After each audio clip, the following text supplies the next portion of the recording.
What's up guys, welcome to my day 15 of fat loss series है so आज चाहिँ म यो सुनली जोर ओखरिनी हाइक जाँदैछु गाइस। यो चाहिँ स्टार्टिङको ब्रेकफास्ट होइन, यो चाहिँ रिभर भ्यू, यो चाहिँ फर्स्ट झर्ना।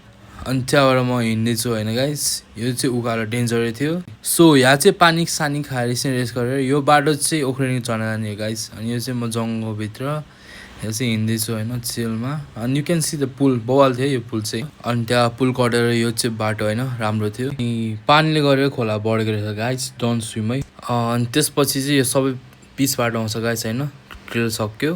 अनि यो चाहिँ फर्स्ट भ्यू है गाइस, बवाल थियो। अनि झर्नामा आइपुग्यो गाइस होइन, स्विमिङ पुल टाइपको। एक टाइप त हान्नै पऱ्यो नि गाइस, यति टाढा आएको छु। तर मलाई स्विमिङ खेल्न आउँछ है गाइस। अनि यो चाहिँ एकछिन आरामले चिल्याक्स। अनि हल्का टायर्ड भइसकेको थियो गाइस होइन स्विमिङ खेलेर। अनि यता चाहिँ कुकुरको बच्चा रुँदै थियो होइन गाइस। अनि यो चाहिँ पिकनिक स्पोट जस्तो थियो गाइस होइन। एकछिन गएर सुत्यो आरामले होइन। अनि उठ्यो होइन गाइस। अनि उठेर पछि फेरि खाजासाजाहरू सबै खायो होइन। अनि चाहिँ फेरि सुत्यो एकछिन, सुत्यो मिन्स ढल्क्यो भनौँ न होइन। अनि यो चाहिँ इन्स्टाको स्टोरी हालिदिउँ भनेको। अनि यो फेरि फर्किने बेलाको खोला। अनि यो खोला आउने हो गाइस फर्किने बेला होइन। अनि फेरि पुलकै बाटो आउने हो।